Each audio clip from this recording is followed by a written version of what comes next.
My father always told me, just do it. And it never helped. Because I'm not that kind of guy. I don't just do it. I need a system.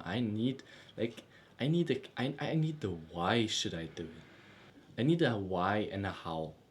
I cannot only do something just because someone else told me to do.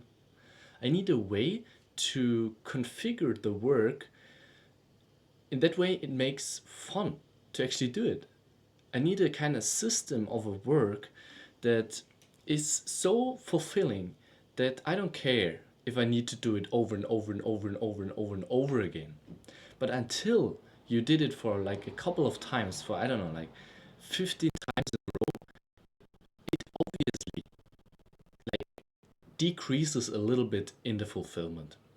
The same with doing videos, the same with any kind of creations that you do.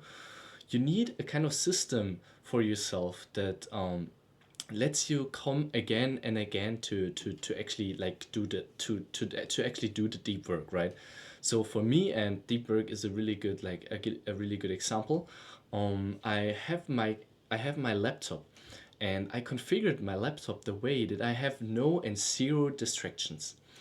And I like to work in a like in working environment and in place and in workplace that like has no distractions, are because distractions are the most interesting kind of thing for my life. So I hate to do shallow work. I hate to do like products and videos and things that are like not really worthy.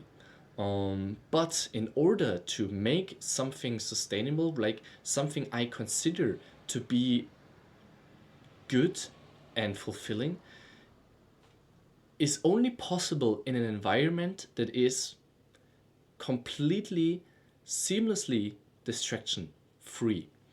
And so I built this kind of environment where I like to learn. I built this environment where I enjoy learning, and therefore everything I do at this kind of working machine, at this kind of ThinkPad, which is a really nice name for this kind of machine. This ThinkPad, I built this kind of an work environment, like this the think, this think environment, where I really enjoy doing work, and I can only recommend you to do the exact same.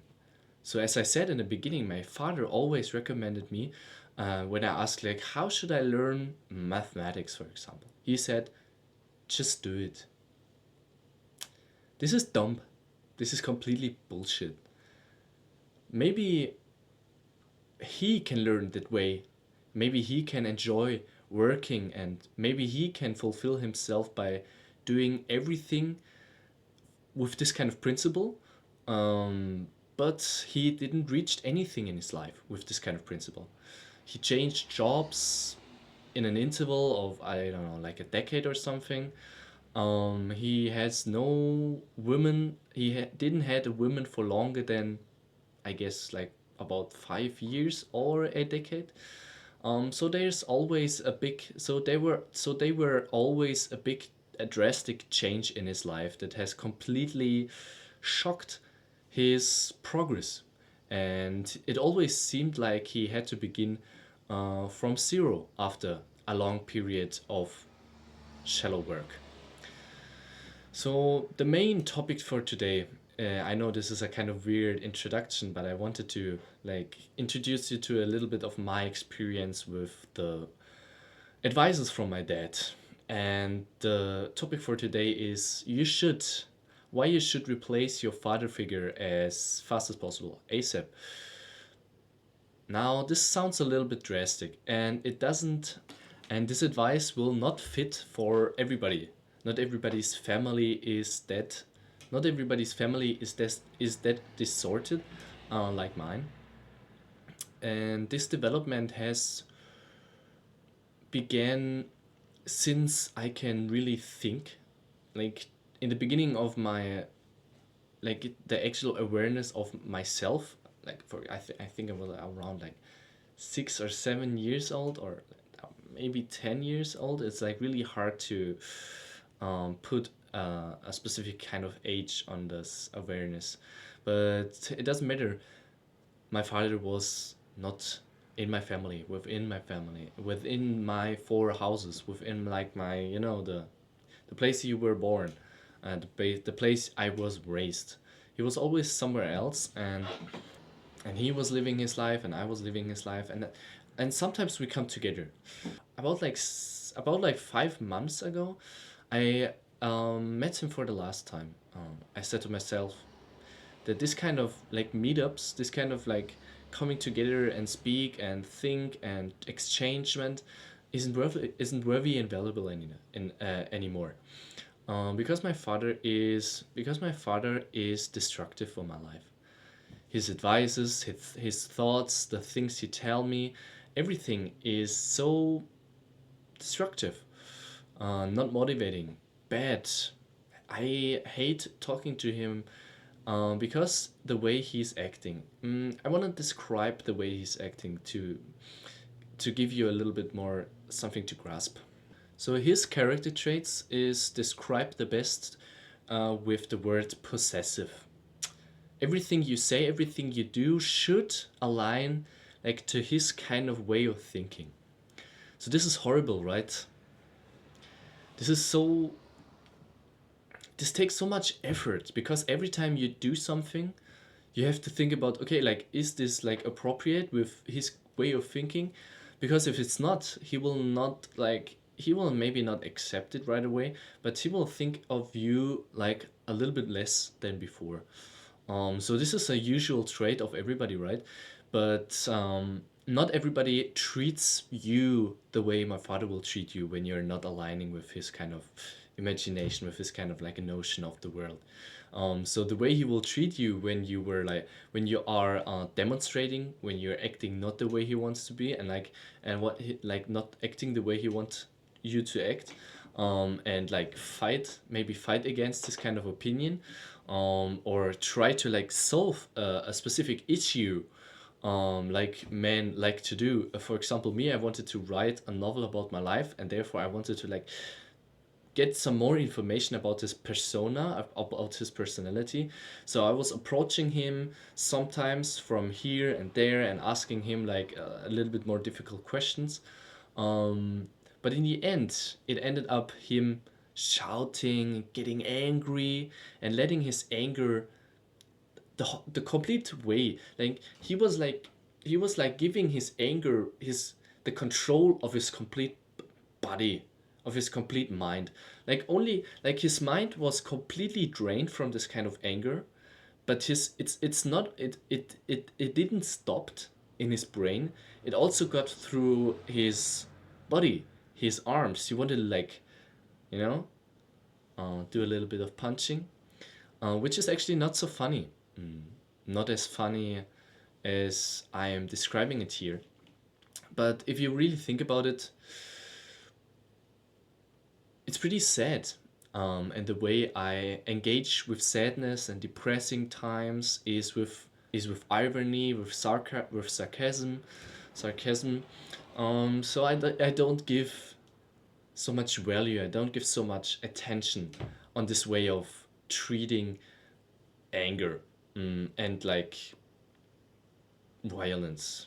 So if you give a big fuck about someone else's anger and someone else's violence, because logically this is just a lack of self-discipline. This like realization of the lack of discipline gives me a reason to like be sarcastic about it. So this is the way my father treated me the whole my whole life. Every time I was like failing in life, I was like not getting the grades he had in Notion. I was not like getting this kind of solution that he had in his own mind. So his solution and my solution, if these solutions were like apart from each other or not the same, were not aligning, he was always like engaging in my personality with this kind of possession and this kind of anger. And possession and anger is the only thing that I have like in my memories about him. So this is a short and really drastic, sad conclusion of this kind of like relationship from me to my father. I saw him barely. and every time I saw him, he treated me the way I was like explaining it to you. So I came up to the conclusion that you should, and but only if your father figure is, if your current father is like treating you the same way as I'm, uh, like as my father, only if this is like, only if these are somehow overlapping with each other, I highly suggest you to change your father figure with someone else in the internet. You should be highly aware that this person you would like to with change, withdraw this kind of father figure, must be appropriate. So you need to take a lot of effort, and you need to take a lot of thoughts and considerations when you do this decision. But I did this. I did this kind of like, I did this kind of change of my father figure with someone else that I like really looked up to, and that I really like thought through about like 1 year or 2 years of like listening to his advices before I like really could stand up for myself and say, okay, like this kind of person is someone I look up to, and therefore is like I drastically respect this kind of person, and therefore he is like, and therefore he highly deserves to be someone that I not directly imitate, but get my inspirations of behavior and mindset, principles, all of these. So telling you that after this decision, my life has not drastically but increasingly changed for the better, because I was like taking, because I was taking the advices that aligned with my own feelings. This is the force, but also the kind of drastic development of the internet, where you can choose yourself how you wanna, how you wanna pursue, how you wanna approach life. But at the same time, you get highly dependent on this kind of person. So you always need to have this kind of distance, but this distance is automatically put in by this kind of, okay, there's a viewer and there's but there's a viewer and there's a producer, and you cannot interact with each other, right? Your original father, right? He's a normal person. You can interact with him, but you cannot interact with a YouTuber. But this isn't really too bad, because you don't have this kind of, because you don't have, because you don't have this urge of always spreading out your progress and things you have achieved. You keep them in yourself, but you can talk to your new father figure within yourself as a kind of imagination. And this is almost, if you think of it, almost like talking to Jesus or an higher entity. You cannot interact with Jesus. You cannot like talk to him. So this is a really abstract way of explaining it. I'm sorry, but you don't talk to Jesus like directly, but you send some wishes and you ask for advice and you ask for some things, but always in your mind. And this is a kind of, and this is the mental support that you should get from your father. But everything that I got from my father, from my or like original father, was hate, violence, depressive times, depressive thoughts, disrespect, and everything besides motivation. So there are also a lot of feelings included. But if you think of a fathership, of a kind of relationship and familyship in terms of supporting each other, instead of making each other dependent from each other, or trying to force someone else to adopt your complete mindset, you now have the chance to be distant from this kind of person you want to like imitate or want to be. And you have the much better opportunity to reevaluate the things that someone else is telling you over and over and over again, instead of like adopting his mindset. um, Instead of having to, and instead of being forced to adopt the mindset in order to keep this harmony, like this family harmony, upgoing. So this is the way I was So I will now tell you the way of how I separated with my dad. So this mostly comes down to an mental separation because I didn't told him so much about my decision. Because telling someone about your decisions isn't the actual step. The much more harder, the much like the thing it's really about, the thing life is about is your mental belief. But your mental belief is much harder to convince of than other people. If you say other people, if you say to other people, like a random person, for example, hey, I separated with my dad yesterday. I was like this and this and this. He will have to believe you because he doesn't know about your history. He doesn't know about your actual thoughts. He doesn't know all of your depressive kind of dubs. He doesn't know all of that. And therefore, convincing your own mind, convincing your own beliefs are much harder. It's much, much, much, much, much more harder. You don't underestimate this, because when you don't underestimate this, you will realize and you will accept and you will understand my advice and my advice, and realize this is the only way to realize my advice is by understanding that proving yourself is only possible by convincing your mind. So I was convincing my mind. I was truly saying to myself that I will not, never ever in my life will ever gonna meet this kind of person again and listen to this kind of person again and listen to his advice and listen to his thoughts let letting his thoughts take part of myself and letting his thoughts into myself and letting his thoughts influence myself in any way. I wanted to cut off his persona, and therefore everything that was connected to this kind of and everything that was connected to his person.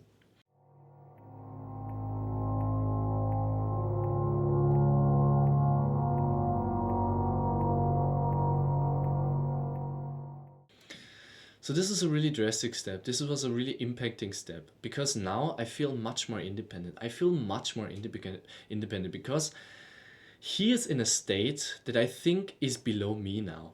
He's in a state where he never grew grow out of himself. He never took the effort to really produce something sustainable for his kids. Okay, he like gave me some money, for example, but that was all. His money was everything he was like able to give me, and therefore I could use his money for really nice experiences and really nice things to buy. For example, I bought my ThinkPad with his money, actually, and I bought a lot of things with his money. But life isn't all about money. The ultimate goal is progress, and therefore I gave you the example of me trying to learn and me trying to acquire a good fitting learning structure and learning system. And there was the breaking point. He never was able to give me mindset advices or advices that could like raise up the hope into myself. And therefore I always needed to be on myself like a lone wolf, and I like to be a lone wolf. I like to be alone. But still, there's a need and an urge for my from a part of my brain to get validation from this person, and this is gone.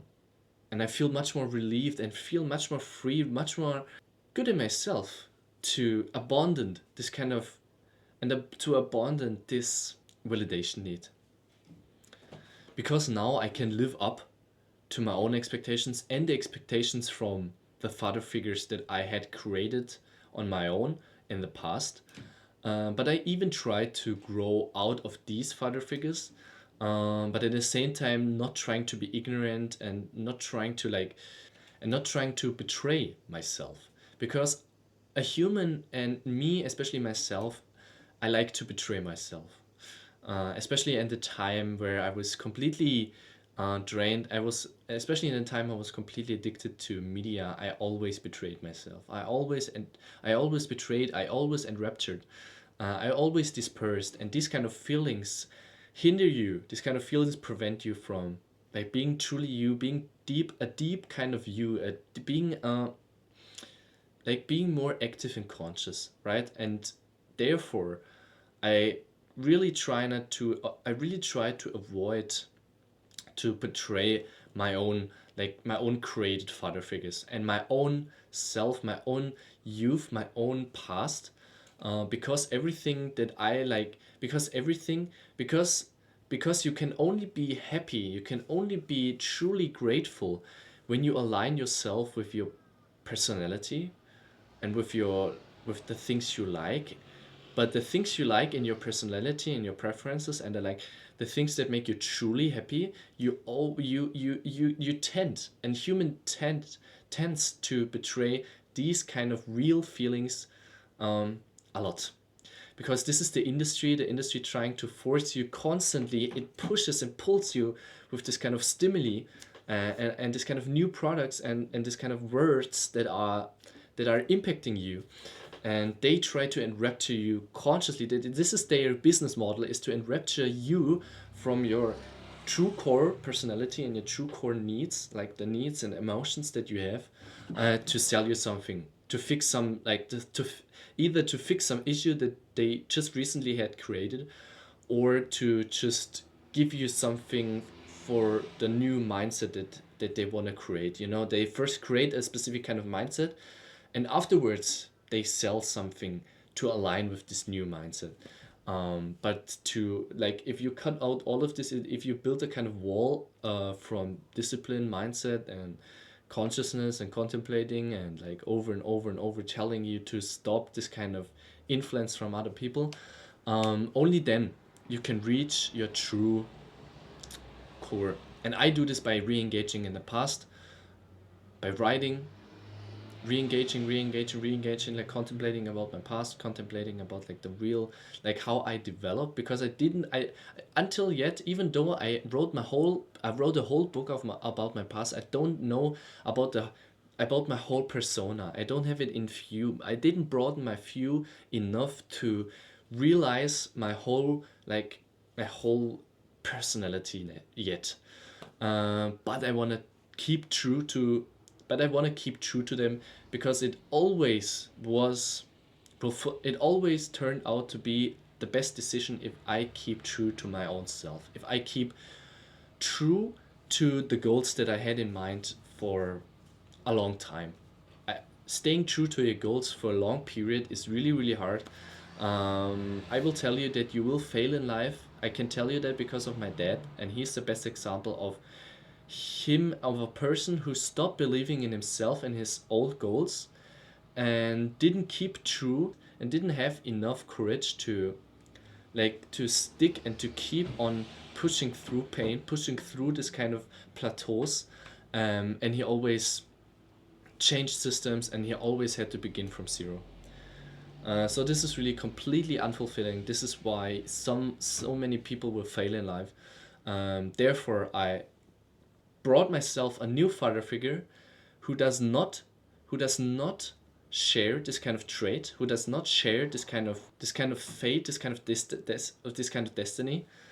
So I myself can avoid me from developing into a kind of person, who always into this kind of person, and this kind of person always is possessive. So this is why I needed to do this change, and this is why I highly suggest you to think about it if you're also suffering from a kind of father figure who always possesses you into a future that lacks fulfillment, and that lacks discipline,